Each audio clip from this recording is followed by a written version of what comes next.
하나님의 말씀은 레위기 24장입니다. 레위기 24장 1절부터 16절까지만 읽겠습니다. 레위기 24장 1절부터 16절까지만 우리 함께 읽겠습니다. 여호와께서 모세에게 말씀하여 이르시되 이스라엘 자손에게 명령하여 불을 켜기 위하여 감람을 찌어낸 순결한 기름을 내게로 가져오게 하여 계속해서 등잔불을 켜둘지며 아론은 회막 안 증거궤 휘장 밖에서 저녁부터 아침까지 여호와 앞에 항상 등잔불을 정리할지니 이는 너희 대대로 지킬 영원한 규례라. 그는 여호와 앞에서 순결한 등잔대 위에 등잔들을 항상 정리할지니라. 너는 고운 가루를 가져다가 떡 12개를 굽되 각 덩이를 10분의 2 에바로 하여 여호와 앞 순결한 상 위에 두 줄로 한 줄에 6씩 진설하고 너는 또 정결한 유향을 그 각 줄 위에 두어 기념물로 여호와께 화제를 삼을 것이며 안식일마다 이 떡을 여호와 앞에 항상 진설할지니 이는 이스라엘 자손을 위한 것이요 영원한 언약이니라. 이 떡은 아론과 그의 자손에게 돌리고 그들은 그것을 거룩한 곳에서 먹을지니 이는 여호와의 화제 중 그에게 돌리는 것으로서 지극히 거룩함이니라. 이는 영원한 규례니라. 이스라엘 자손 중에 그의 어머니가 이스라엘 여인이요 그의 아버지는 애굽 사람인 어떤 사람이 나가서 한 이스라엘 사람과 진영 중에서 싸우다가 그 이스라엘 여인의 아들이 여호와의 이름을 모독하며 저주함으로 무리가 끌고 모세에게로 가니라. 그의 어머니 이름은 슬로미시요 단지파 디브리의 딸이었더라. 그들이 그를 가두고 여호와의 명령을 기다리더니 여호와께서 모세에게 말씀하여 이르시되 그 저주한 사람을 진영 밖으로 끌어내어 그것을 들은 모든 사람이 그들의 손을 그의 머리에 얹게 하고 온 회중이 돌로 그를 칠지니라. 너는 이스라엘 자손에게 말하여 이르라. 누구든지 그의 하나님을 저주하면 죄를 담당할 것이요 여호와의 이름을 모독하면 그를 반드시 죽일지니 온 회중이 돌로 그를 칠 것이니라. 거류민이든지 본토이든지 여호와의 이름을 모독하면 그를 죽일지니라. 아멘. 오늘은 성소에서 지켜야 할 것들이라는 제목으로 레위기 24장을 보도록 하겠습니다. 본문의 말씀은 제사장들이 성소에서 지켜야 할 것들에 대해서 말씀하고 있는 내용입니다. 구약의 제사장들은 성소 안에서 등잔대를 관리하고 또 진설병을 올려놓은 상을 관리해야 했습니다. 자, 그리고 나서 10절부터는 한 가지 이야기를 들려주고 있죠. 무엇에 관한 이야기입니까? 이스라엘 백성들이 또 잘 관리해야 하는 하나님의 이름에 관한 말씀입니다. 자, 오늘 본문을 통해 우리는 신약의 제사장으로서 세 가지를 잘 관리해야 한다는 것을 배우겠습니다. 첫 번째는 등잔불이고요. 두 번째는 진설병, 세 번째는 하나님의 이름입니다. 이 세 가지를 잘 관리하는 것이 하나님 보시기에 신약의 제사장다운 거룩한 삶을 사는 것이고 또 레위기 24장의 말씀을 우리가 잘 순종하는 것이고 오늘 우리에게 잘 적용하는 것이라고 믿습니다. 자, 첫 번째로 우리는 불, 곧 빛을 잘 관리해야 됩니다. 1절부터 4절의 말씀은 하나님께서 구약의 제사장들에게 성소 안에 있는 이 등잔불을 잘 관리하라고 주신 말씀입니다. 자, 성소 안에는 왼쪽에 금등대라는 성물이 있었습니다. 그 금등대는 한 덩이로 만든 것인데요. 이 한 덩어리에서 7가지가 뻗어나와서 그 7가지 끝에 저 위에 7개의 등잔대들을 그 위에 올려놓았습니다. 그리고 그 등잔대들에 불을 켜놔야 성소 안에서 제사장이 보면서 일을 할 수가 있었습니다.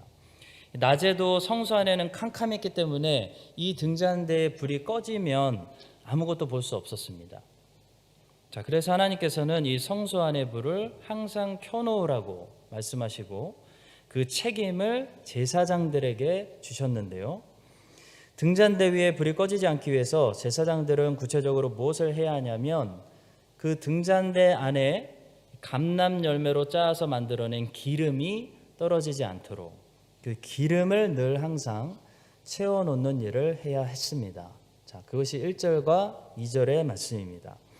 여호와께서 모세에게 말씀하여 이르시되 이스라엘 자손에게 명령하여 불을 켜기 위하여 감람을 찌어낸 순결한 기름을 내게로 가져오게 하여 계속해서 등잔불을 켜둘지며. 자, 그러니까 성소 안에 계속해서 불을 켜려면 무엇이 필요했습니까? 전기도 아니고 가스도 아니고 기름이 필요했다는 겁니다. 자, 이것이 중요합니다. 기름이 없고 기름이 떨어지면 성소 안에 불을 켤 수 없다는 겁니다. 자, 3절에서도 강조하고 있습니다. 계속 불을 켜놓아야 한다 말씀합니다. 아론은 회막 안 증거계 휘장 밖에서 저녁부터 아침까지 여호와 앞에 항상 등잔불을 정리할지니 이는 너희 대대로 지킬 영원한 규례라 말씀합니다. 자, 그렇다면 기름은 무엇을 상징하는지 알아야 되겠습니다. 구약 성경에서 자주 등장하는 이 감람나무의 열매를 짜서 만든 기름은 성령님의 임재를 상징합니다. 그러니까 성령 충만이 곧 빛 충만으로 이어진다는 겁니다. 성령이 충만하지 않으면 세상에 빛을 비출 수 없다는 겁니다. 자, 성소 안에 있는 이 금등대는 오늘날 어두운 세상을 비추는 교회를 상징합니다. 요한계시록 1장 20절의 말씀입니다. 내가 본 것은 내 오른손에 7별의 비밀과 또 7 금촛대라. 7별은 7 교회의 사자요 7 촛대는 7 교회니라 말씀합니다.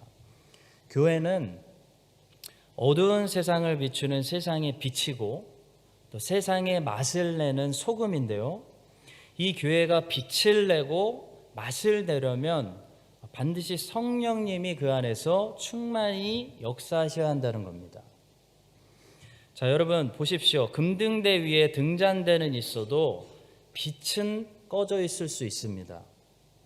등잔대는 여전히 존재해도 그 안에 기름이 없고 불은 꺼질 수 있다는 겁니다.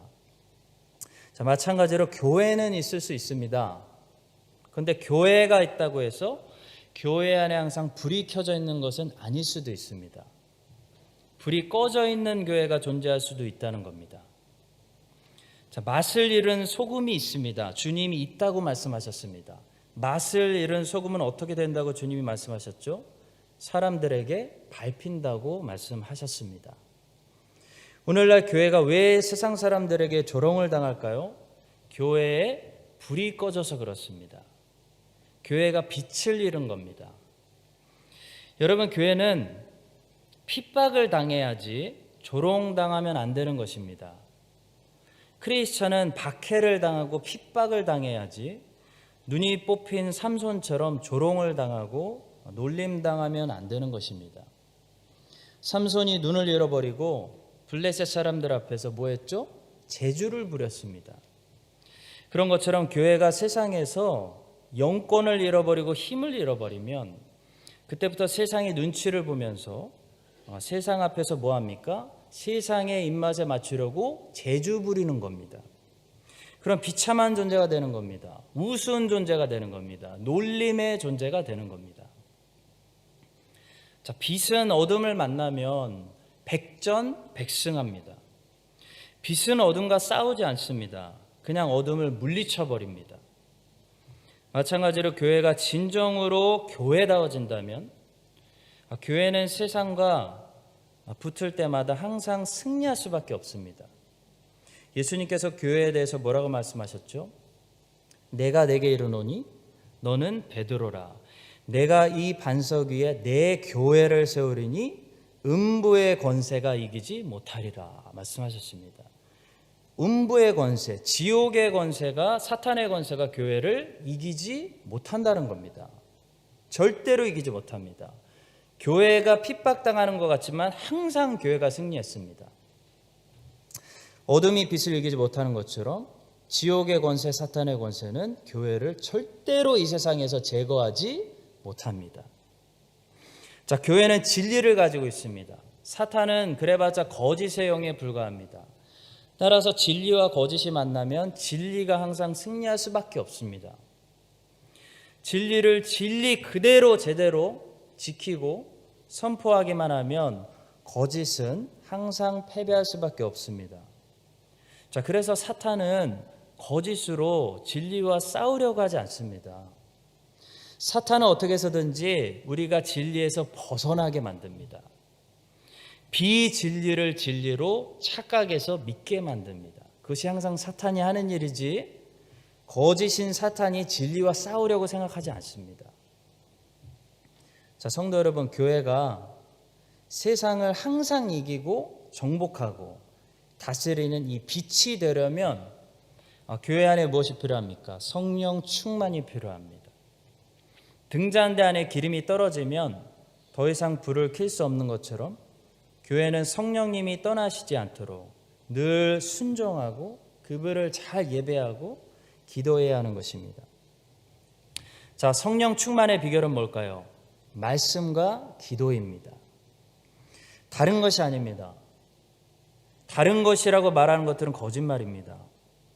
자, 성소 안에 제사장이 들어가서 왜 불을 켰을까 생각해 보십시오. 불을 켜려는 목적이 어디였을까요? 무엇을 하려고 성소 안에 불이 필요했습니까? 딱 두 가지입니다. 분향단에서 기도하고 진설병의 떡을 먹으려고 성소 안에 불이 필요했습니다. 자, 성소 안을 비추던 빛은 항상 분향단과 진설병을 향하고 분향단과 진설병과 관련이 있었습니다. 분향단은 기도를 상징하고 진설병은 말씀을 상징합니다. 자, 그러니까 기도하지 않고 말씀을 먹지 않는 사람은 자연스럽게 무엇을 안 하게 됩니까? 등잔대 관리를 소홀히 하게 되는 것입니다. 기도하러 들어가지 않고 말씀에 떡 먹으러 들어가지 않기 때문에 등잔대에 기름이 떨어지던 안 떨어지던 관리를 안 하는 것입니다. 자, 늘 기도하는 사람, 반대로 늘 말씀을 먹는 사람은 등잔대에 불부터 켜야 되기 때문에 등잔대 안에 기름을 꽉 채워놓을 수밖에 없습니다. 자, 성도 여러분, 성령 충만은 꾸준히 기도하는 사람, 늘 말씀의 영의 양식을 먹는 사람이 그래서 성령 충만한 상태를 유지할 수밖에 없는 것입니다. 말씀에 무지한 사람, 기도하지 않는 사람이 성령 충만하다는 거 다 가짜입니다. 다 쇼입니다. 성령께서는 항상 성자 하나님을 증거하고 성자 예수님을 높이는 일을 하시고 다른 일을 하시는 것이 아니기 때문입니다. 자, 여러분과 제가 성령 충만할 수 있게 되기를 간절히 축원합니다. 지금은 성령 충만한 상태를 유지해야 될 때인 줄로 믿습니다. 지금은 졸 때가 아닙니다. 깨어 있어야 됩니다. 성령께서 우리 안에 충만히 계실 수 있도록 무엇을 해야 됩니까? 우리는 지속적으로 기도해야 됩니다. 말씀으로 채워져야 됩니다. 마태복음 25장에 보시면 열 처녀의 비유가 나오죠. 열 처녀 중에 기름이 떨어진 5 처녀들이 있었습니다. 자, 그 기름이 떨어진 5 처녀들은 나쁜 사람들이 아니었습니다. 그들은 오늘말로 하면 불신자들이 아니었습니다. 그들은 신자처럼 보이는 사람들이었습니다. 그들의 문제는 그들이 나쁜 일을 했다는 것이 아니라 기름이 떨어졌는데도 졸고 있었기 때문에 몰랐다는 겁니다. 존 메가더 목사님은 좁은 길과 이 넓은 길을 신자와 불신자가 걸어가는 길로 해석하지 않으셨습니다. 그게 맞는 해석입니다. 산상수훈을 잘 읽어보시면 예수님은 마태복음 7장 끝에서 뭐에 대해서 말씀하고 계실까요? 불신자와 신자에 대해서 말씀하고 계시지 않습니다. 예수님은 계속해서 진짜와 가짜에 대해서 말씀하고 계십니다. 성도 여러분, 좁은 길과 넓은 길이 충격적인 것은요, 그들은 모두 자신이 천국 간다고 생각한 사람들이었기 때문입니다. 그런데 어떤 사람들은 자신이 천국 간다고 생각하고 평생 걸어갔는데 십자가 없이 편하게 순종 없이 그냥 종교적으로 신앙생활 하다가 그 끝에 와보니까 그 길이 생명으로 인도하는 길이 아니었다는 겁니다. 그 길이 넓은 길이었다는 겁니다. 거기서 말하는 넓은 길은 불신자들이 걸어가는 길이 아닙니다. 자기가 신자라고 생각하는 사람들이 걸어가는 길이었습니다. 반면에 어떤 사람들은 늘 십자가를 지고 어려운 길, 좁은 길, 고생의 길, 헌신하고 희생하고 깨어있고 생명 바쳐 주님께 순종하고 살았더니 그 끝에 진짜로 영생의 길이 있더라는 겁니다. 그것이 주님이 말씀하는 좁은 길입니다. 자, 성도 여러분, 10 처녀들 중에 이 5 처녀들은 잔치에 들어갔고 5 처녀들은 문 밖에 있었습니다. 충격적인 것은 그들이 뭐라고 하는지 혹시 기억나십니까? 그 후에 남은 처녀들이 와서 이르되 주여 주여 우리에게 열어주소서. 대답하여 이르시되 진실로 너에게로 이르노니 내가 너희를 알지 못하노라. 어디서 많이 들어본 말 아닙니까? 그날에 많은 사람이 나더러 이르되 주여 주여 우리가 주의 이름으로 선지자 노릇하며 주의 이름으로 귀신을 쫓아내며 주의 이름으로 많은 권능을 행하지 아니하였나이까 하리니 그때 내가 그들에게 밝히 말하되 내가 너희를 도무지 알지 못하니 불법을 행하는 자들아 내게서 떠나가라 하리라 말씀하십니다.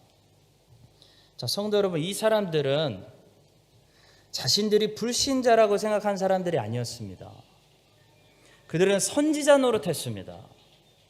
귀신을 쫓아냈습니다. 주님의 이름으로 많은 사역과 권능을 행한 자들입니다.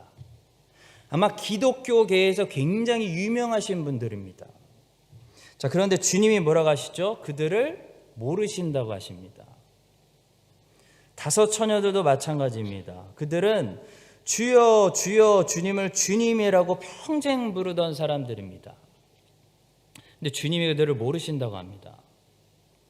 그들은 자기들이 주님을 잘 섬기고 주님께 순종하고 있다고 생각했지만 사실 주님의 말씀에 순종하지도 않았고 순종하지 않았기 때문에 기도하지 않았습니다. 자, 그들이 졸고 있었다는 것이 그들이 기도하지 않았다는 것을 증명합니다. 자, 성도 여러분,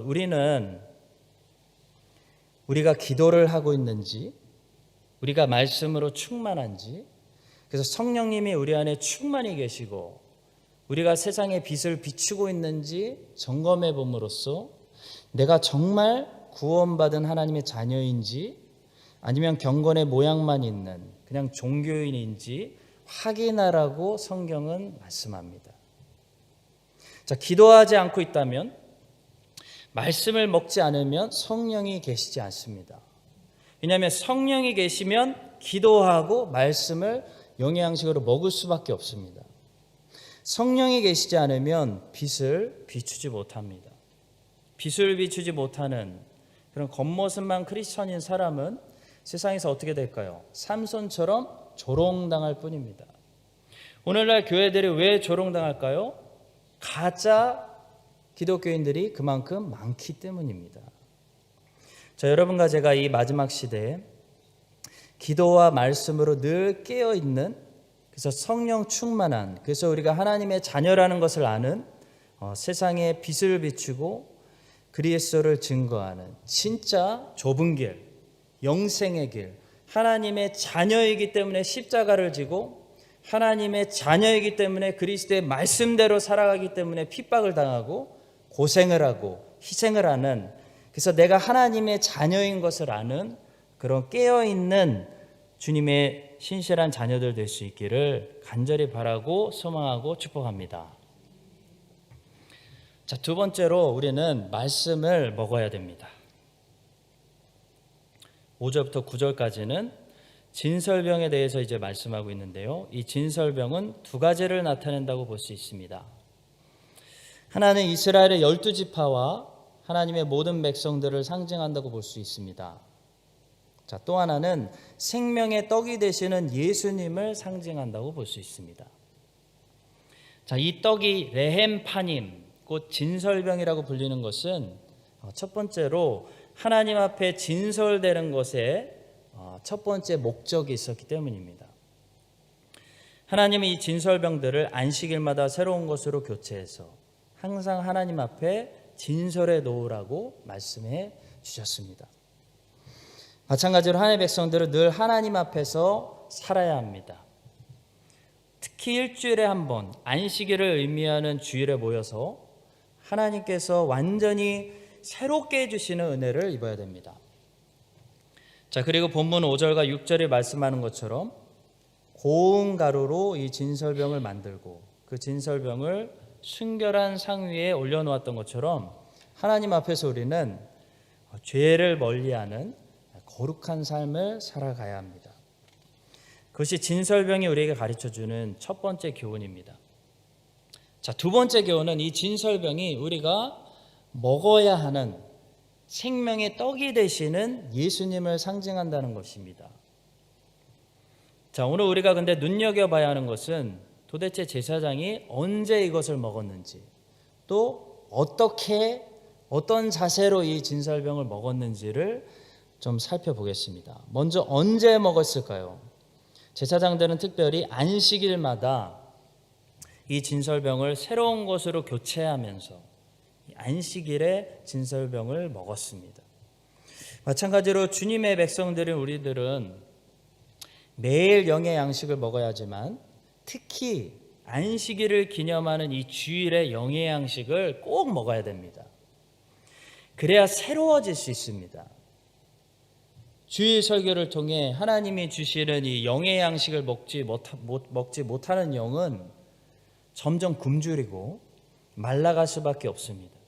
아무리 우리가 수요일에 열심히 예배를 드리고 새벽에 열심히 예배를 드리고 또 토요일에 열심히 예배를 드려도 하나님이 명령하신 것은 주일입니다. 저는 하나님이 주일에 주님의 교회에게 주시는 아주 특별한 양식이 있다고 믿습니다. 만약 여러 가지 일 때문에 주일에 예배를 드리지 못하고 계시다면 제가 그 사정을 다 모르는 것도 아닙니다. 그래서 정죄하는 것도 아닙니다. 어떻게 하셔야 되냐면 주일에 예배 드릴 수 있도록 삶을 다시 조정해 달라고 하나님께 열심히 기도해야 됩니다.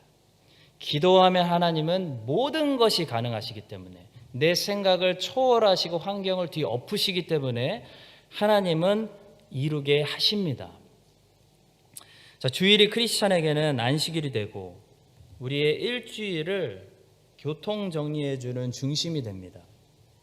주일이 무너지면 일주일이 다 무너질 수밖에 없습니다. 주일에 제대로 예배드리지 않고 주일에 은혜 받지 못하는 사람이 건강하게 신앙생활하는 것을 저는 본 적이 없습니다. 수요 예배도 우리에게 중요하지만 주일 예배는 더 중요합니다.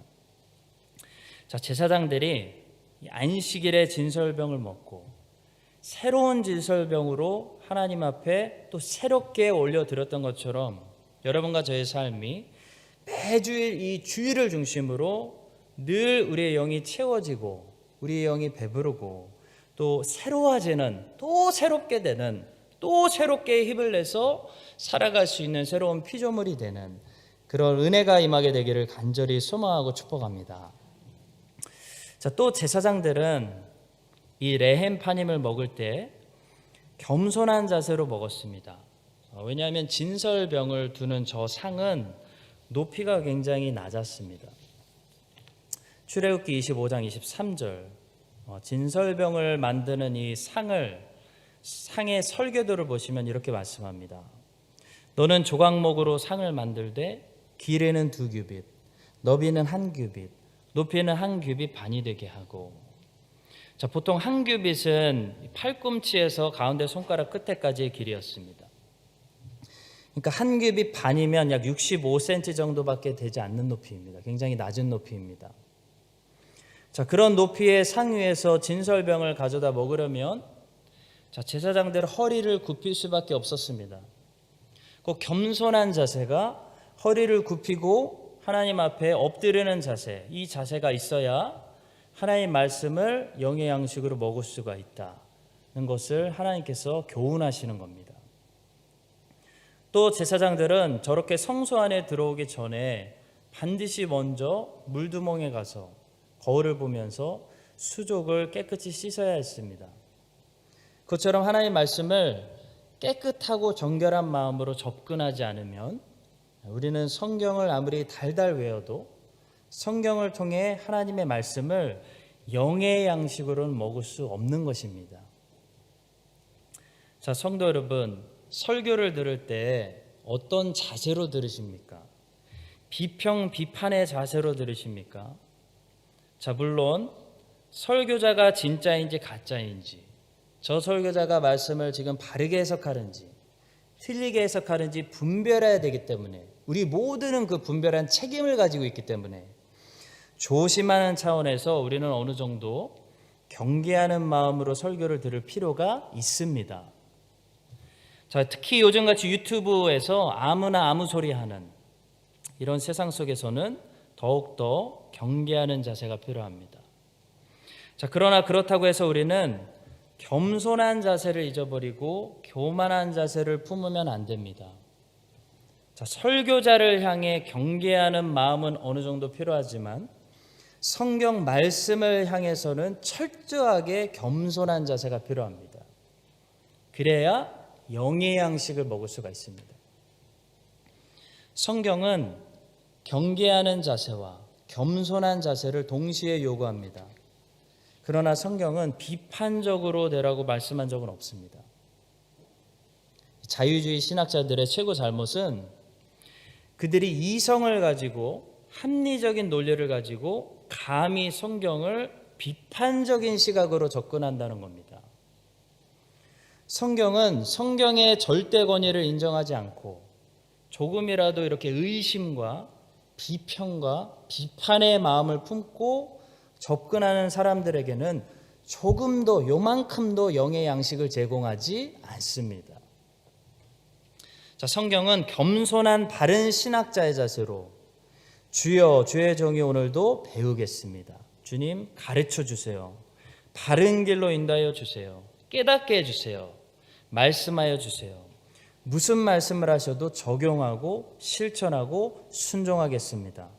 다 이해하지 못해도 하나님의 말씀을 인정하겠습니다.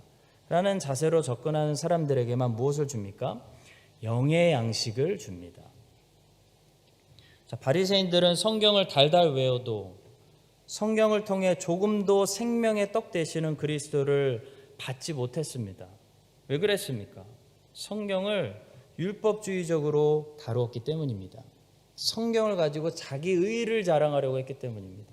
자기를 높이고 자기를 자랑하는 일에 성경을 쓰려고 했기 때문입니다.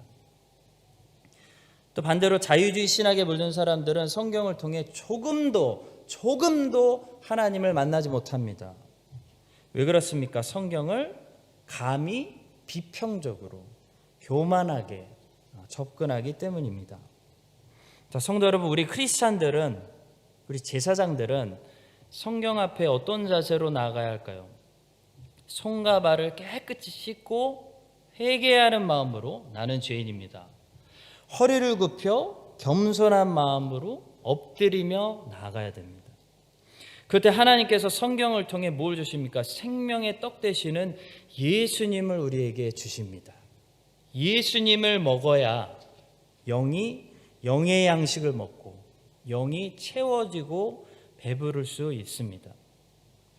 자, 세상에 많은 영혼들이 방황하고 멈출 줄 모르고 자족할 줄 모르고 미친 일들을 많이 하는 것은 딱 한마디로 얘기해서 배고파서 그렇습니다. 저해진다는 그렇습니다. 영이 먹질 못해서 그렇습니다. 영이 허기져서 그렇습니다. 여러분, 며칠 못 먹으면 우리도 미쳐버리죠. 똑같습니다. 뉴스를 틀면 세상에는 나라마다 지금 기가 막힌 일들이 벌어지고 있습니다. 왜 그렇습니까? 왜 그렇습니까? 영이 못 먹어서 그렇습니다. 사람의 영은 오직 하나님의 말씀, 오직 생명의 떡 되시는 예수 그리스도를 먹어야 되는데, 그래야 그 안에 배부름과 만족감과 자족감을 채울 수 있는데 생명의 떡을 먹지 못하니까 허기져서 그렇습니다. 여러분과 제가 마음에 허리를 굽히고 날마다 겸손한 자세로 이 성경 앞에 나아가서 성경을 열심히 공부하면서 하나님이 우리에게 먹여주시는 이 영의 양식으로 채워지는 그런 배부르고 건강한 영혼들 될 수 있기를 주님의 이름으로 축복합니다. 마지막 세 번째입니다. 마지막 세 번째로 하나님의 성도가 잘 관리해야 하는 것은 하나님의 이름입니다. 자, 10절부터 16절까지 보시면 어떤 한 사례를 우리에게 들려주고 있습니다. 이스라엘 자손 중에 어머니는 이스라엘 여인이고 아버지는 이집트 사람인 어떤 사람이 있었는데요. 그 사람이 다른 이스라엘 사람과 싸우다가 화가 났습니다. 자, 근데 문제는 이 사람이 이성을 잃었고 너무 흥분해가지고 하나님의 이름을 그 자리에서 모독했고 저주하고 욕했다는 겁니다. 자, 그 소리를 듣고 사람들이 그 사람을 붙잡아서 모세에게 이 사람을 어떻게 처리해야 되는지 물었습니다. 그래서 모세가 하나님께 여쭈었습니다. 그랬더니 하나님이 어떻게 하라고 명령하셨습니까? 사형이라고 말씀하셨습니다. 자, 이것은 10계명 중에 세 번째 계명이죠. 너는 내 하나님 여호와의 이름을 망령되게 부르지 말라 라는 말씀 어겼을 때 어떤 결과가 따르는지 보여주는 가장 직접적인 사례라고 할 수 있겠습니다. 자, 성도 여러분, 우리는 예수님의 이름으로 기도하고 예수님의 이름으로 병 고침 받고 예수님의 이름으로 귀신도 쫓아내고 예수님의 이름으로 복음 전하고 세례도 줍니다. 예수님의 이름은 구원의 이름, 우리에게 너무나 소중한 이름입니다. 근데 세상 사람들은 이 주님의 이름을 가지고 뭘 하죠? 욕을 합니다. 저주를 합니다. 자, 이것은 100% 사탄이 하는 일입니다. 불순종하는 자들이 사탄에게 지배를 받고 있기 때문에, 그 배후에 사탄이 있기 때문에 사탄이 불순종하는 자들의 입술을 통해서 만들어낸 아주 악한 죄입니다.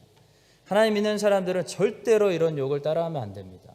입에 담지도 말아야 됩니다. 유대인들은 구약에서 야훼라는 하나님의 이름을 함부로 부르지도 않았습니다. 자, 그런데 요즘 서양 사람들은 어떻게 하죠? 툭하면 하나님의 이름을 가지고 욕을 하고 조킹을 합니다. 자, 그러니 서구 사회가 부패하고 타락하고 망가지는 것을 어찌 보면 당연한 결과 같습니다. 자, 성도 여러분, 불신자들은 하나님의 이름을 욕함으로 죄를 짓는데 우리 믿는 사람들은 하나님의 이름을 욕먹게 함으로 죄를 지을 수가 있습니다. 그래서 신자들이 주님의 이름을 잘 관리한다는 것은 우리가 주님의 이름이 회방받지 않도록 또 조심하는 것을 말합니다. 사무엘하 12장을 보시면 다윗이 밧세바와 간음죄를 짓고 나단 선지자가 다윗에게 찾아와서 다윗의 죄를 책망하는 장면이 나옵니다. 자, 그런데 거기서 나단이 아주 중요한 말을 합니다. 이런 말을 합니다. 한번 제가 읽어보겠습니다. 다윗이 나단에게 이르되 내가 여호와께 죄를 범하였노라 하매 나단이 다윗에게 말하되 여호와께서도 당신의 죄를 사하셨나니 당신이 죽지 아니하려니와 이 일로 말미암아 여호와의 원수가 크게 비방할 거리를 얻게 하였으니 당신이 낳은 아이가 반드시 죽으리이다. 자, 보시면 나단은 여기서 무엇을 걱정하고 있을까요? 나단은 다윗의 생명이 아니라 하나님의 이름과 하나님의 명예를 걱정하고 있습니다. 나단이 말하는 요점은 이런 거죠. 당신이 회개했으니까 하나님이 당신을 죽이지는 않을 겁니다. 그게 문제가 아닙니다. 자, 문제는 당신만 회개한다고 끝나는 것이 아닙니다. 당신이 죄를 져서 수많은 사람들이 하나님을 욕하게 생겼습니다. 나단이 걱정하는 것은 그것입니다. 사탄이 하나님께 하나님 그렇게 다윗을 감싸 주시더니 이게 뭡니까? 하나님의 공의는 어디 있습니까? 하나님이 이런 말을 들으시게 되었다는 겁니다. 자, 따라서 하나님은 무슨 결정을 내리실 수밖에 없습니까? 하나님은 다윗에게 처벌을 내리실 수밖에 없습니다. 하나님이 다윗이 미워서가 아니라 복수하는 것이 아니라 하나님이 다윗에게 처벌을 내리시지 않으면 하나님의 공의가 회방을 받을 수밖에 없기 때문입니다. 고발하는 자가 있기 때문입니다. 우리 눈에 보이지는 않지만 하늘에서 고소하는 자가 있기 때문입니다. 우리는 욥기를 통해 그 사실을 알고 있습니다. 자, 그래서 하나님은 다윗에게 아들이 죽는 아픔을 허락하십니다. 자, 사랑하는 성도 여러분, 하나님은 우리를 사랑하시지만 우리를 향해 열정이 있으신 만큼 하나님은 하나님이시기 때문에 자신의 이름과 자신의 영광을 향해 더 큰 열정이 있으십니다. 그건 당연한 거고 그게 하나님스러운 겁니다. 자, 이 말이 무슨 말이냐면 하나님의 이름에 먹칠을 하게 되는 일을 우리가 해버리면 하나님은 자신의 이름 때문이라도 우리를 그냥 넘어가실 수가 없다는 겁니다. 이 다윗의 죄가 심각했던 것은 그가 하나님이 세우신 이스라엘의 왕이고 하나님의 종이었기 때문입니다. 그는 지금 자기만 죄진 것이 아니라 하나님의 이름에 먹칠을 했습니다. 그래서 큰 벌을 받을 수밖에 없었습니다. 자, 우리도 하나님의 이름을 높여야 하는 자리에서 우리가 만약 그분의 이름에 손실을 입히게 되면 하나님은 우리를 아무리 사랑하시고 용서하셔도 우리를 크게 처벌하실 수도 있습니다. 그러실 수밖에 없을 수도 있습니다. 왜냐하면 하나님의 이름은 반드시 언제나 어떤 이름입니까? 하나님의 이름은 반드시 언제나 모욕당할 수 없는 이름입니다. 하나님의 이름은 반드시 언제나 높임을 받으실 수밖에 없는 이름이기 때문입니다. 자, 이 사실을 알고 우리가 신앙생활하는 것이 우리에게 유익입니다. 내 생명 아끼는 것보다 하나님의 이름 아끼는 것이 우리에게 더 유익입니다. 죄를 짓더라도 나 혼자 죄 짓는 거하고 나 때문에 하나님의 이름이 모욕받게 되는 것은 완전히 다릅니다. 우리는 주님의 이름을 더럽히지 않도록 늘 조심해야 됩니다. 주님의 이름을 정말 우리의 생명보다 소중히 여겨야 됩니다. 오늘날 한국 교회처럼 물론 모든 교회가 그런 건 아니지만 주님의 이름이 세상 사람들로 하여금 그렇게 증오의 대상이 되게 하였다는 것은 그렇게 회방받게 만든 죄는 결코 하나님 보시기에 작은 죄가 아닌 것입니다. 큰 죄입니다. 철저하게 엎드려서 회개해야 되는 죄입니다. 자, 여러분과 저의 삶이 어느 장소에서나 우리 하나님의 이름을 높이고 하나님의 이름을 생각하고 여기에서 하나님의 이름이 찬송받고 계시는가? 하나님의 이름이 더럽혀지는 장소에서 다윗은 젊었을 때는 골리앗을 가서 죽여버렸죠. 하나님의 이름을 욕하니까.